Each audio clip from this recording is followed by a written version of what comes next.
Kamusta po kayong lahat? Sana po nasa mabuti kayong kalagayan. Saan man panig kayong mundo naroon. Yan o. For today's video po ay meron pong nagbigay. Yan o. May nagbigay ng pagmamahal sa atin. Yan o. Maraming salamat po. Ma'am Susan. Ma'am Susan lang daw po yung ating sabihin. Huwag na daw po yung kanyang full name. So, nandito po tayo ngayon sa padalahan. At yun, salamat po unang-una syempre sa Ama na nagbigay daan na naman sa ibang tao para mabigyan kami ng pagmamahal at tulong mula sa ating kababayan at syempre minamahal na si Ma'am Susan. So ayun, maraming salamat po at nagbigay kayo ng pangmerienda daw ni Yan. At yun, bala na raw po tayo sa iba. So mamaya po makikita ninyo kung anong paglalaanan nung perang binigay ni Ma'am Susan. So yun, Ma'am Susan, unang-una po pala sa lahat, wala po, hindi po namin kasama ngayon si Yan kasi nasa school po siya, pang-umaga po siya ngayon. At saka pangalawa po, hindi ko na lang po nakuhanan kanina sa vlog. Sabi po ni Yan, kinausap ko po kung magja-Jollibee kami mamayang hapon. Kasi sabi ni Ma'am Susan ay si Jollibee ko raw po si Yan. Pero sabi ni Yan ay wag na daw pong mag-Jollibee. Bibili na lang daw po ng ulam para meron daw po yung mama, papa at yung sister po niya. So yun, ganun po kabuti yung aking pamangkin. Iniisip po niya buong pamilya. So, ma'am, ito-twist ko na lang yung pangmerienda ni Yan. Siguro bibilihan ko na lang siya ng ulam na gusto niya, paborito niya. At yung iba po ay bibili rin po ako ng mga ilang kilong bigas para po pang konsumo nila sa ilang araw. Kasi syempre malaking tulong din po sa kanila yon. Nagpi-per kilo lang din po kami ng bigas. Kaya malaking tulong po sa kanila yon. At buti na lang may mga ganong isip yung aking pamangkin. Gusto raw po niya, bumili na lang daw po ng ulam na gusto niya. Isda daw po na ipiprito. So yun, bilihan na lang po natin siya mamaya ng ulam at syempre bibilihan po natin sila ng bigas kahit ilang kilo lang po. At yun, maraming salamat po ulit Ma'am Susan. At syempre, maraming salamat po sa inyong lahat sa aming suporta po sa aming mag-asawa, sa aking pamangkin. Yun, maraming salamat po sa mga natutuwa sa kanya. At yun, samahan niyo po muna kami at kukunin po natin yung binigay ni Ma'am Susan na pagmamahal sa atin. So yun, thank you very much po. So ito po yung nabili namin. Ito yung kay Yan na bigas. Ito po yung sa amin ni Kuya dito. Tsaka pagkain po ng baboy. Meron po ring mantika at gamot ni nanay. Ito, gamot ni nanay. Tsaka yung ulam po na request ni Yan. Ano yun? Isda, ipiprito daw. Ito yung kay na Yan. Ulit, yan. Tsaka ito yung atin nila nanay. One. So yun, bababa ko lang po muna. Hindi na po ako nakapag-vlog kanina sa palengke. Kasi hindi ko na mahawakan yung camera. Dalawang bigas po kasi yung hawak ko. Tsaka yung pagkain ng baboy. Tsaka itong isda po. Mamadali po kasi kami sa pagpalengke kasi papakainin pa po yung baboy. Medyo tanghali na po. So, bababa ko lang po muna to.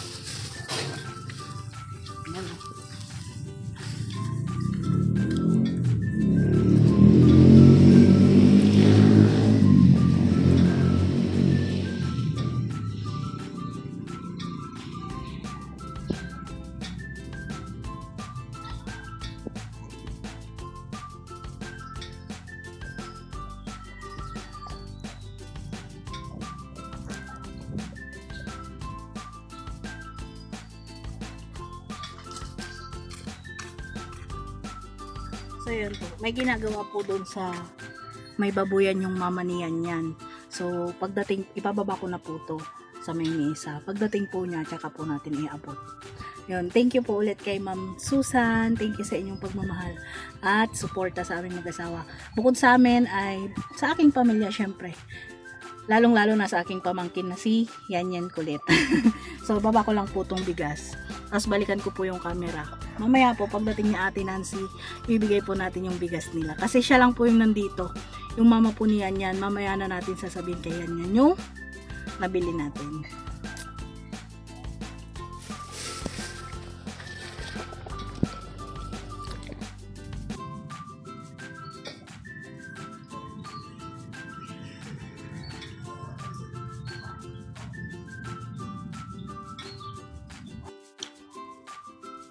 So, yun na po yung mama niyan yan. Galing po doon sa baboyan. So, tawagin po natin at ibigay po natin yung binili po natin na para sana sa pang Jollibee niyan yan na hindi po niya pinabili na lang po niya ng pagkain daw para sa kanilang lahat. So, tara po tawagin natin. Set up ko lang po yung camera.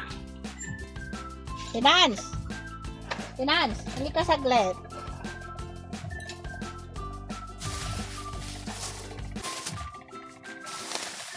Sa vlog tayo. Meron kasing may nagpadala ng pang Jollibee sana niyan yan. Kaso sinabi ko kanina umaga kay yan bago siya pumasok. Sabi niya, ibili na lang daw ng ulam.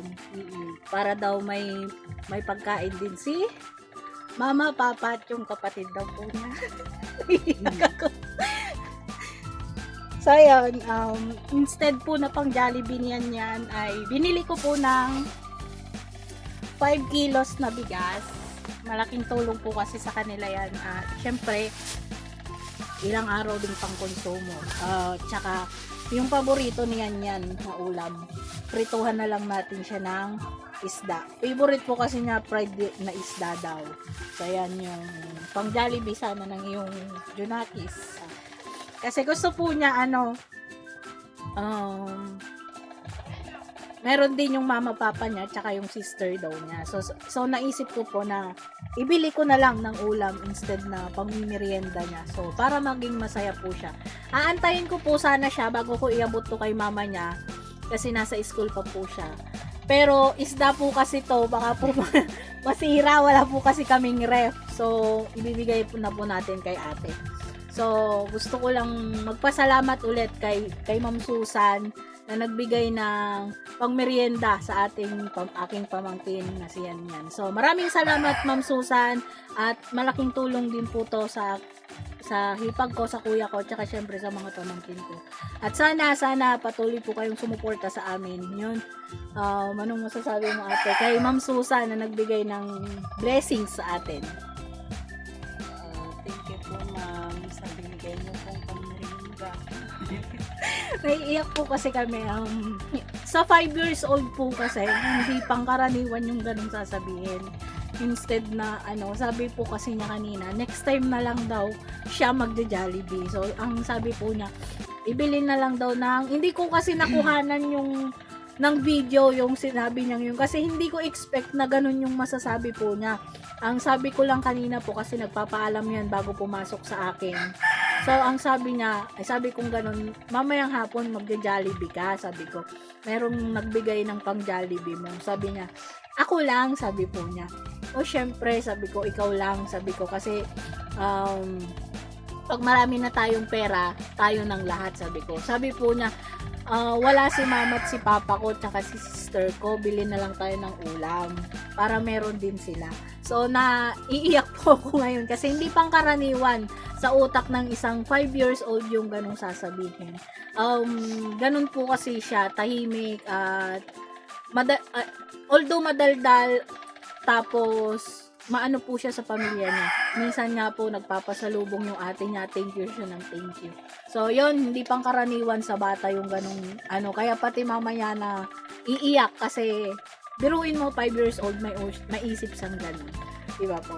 So, yun. Thank you kay Ma'am Susan. Okay. Thank you po madam. Thank you po ng marami. Opo. So, yun. Hanggang dito muna po siguro ang vlogs namin. Siguro, pagdating niya yan at kumakain na siya ng isda na paborito niya ay i-video ko din, ma'am, para makita nyo yung kasiyahan ng bata. So, yun. Thank you, ma'am. At God bless po. Ingat po kayo dyan lagi sa Canada. At sana po, bigyan pa kayo ng Panginoon ng maraming blessings at syempre, malakas na pangangatawan para maipagpatuloy nyo yung pagbibigay ng pagmamahal sa katulad po naming mahirap. So, yun. Maraming salamat po ulit.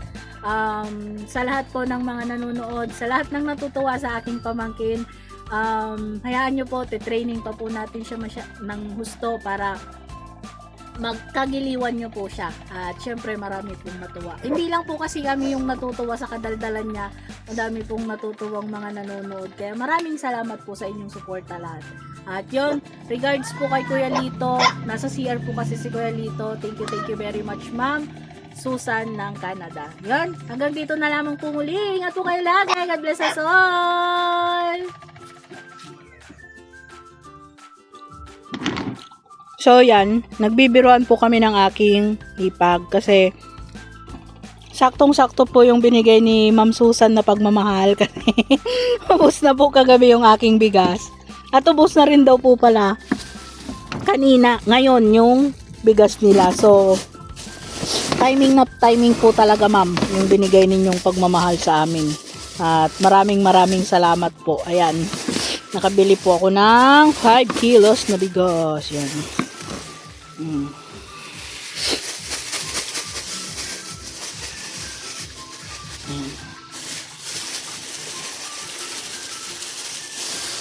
Charan!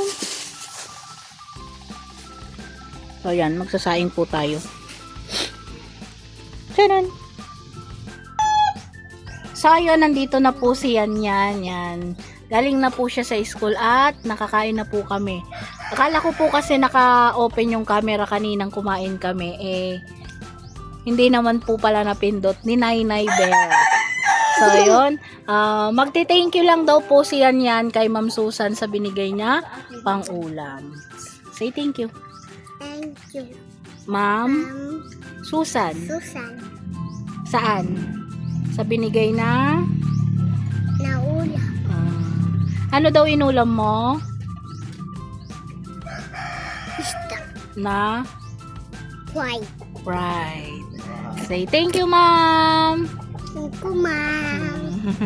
Thank you ulit, Ma'am Susan, sa binigay niyong pagmamahal at blessing sa amin. Apo. Ingat po kayo lagi dyan. God bless us all. Hi. Bye! Bye po. Bye po. Thank you.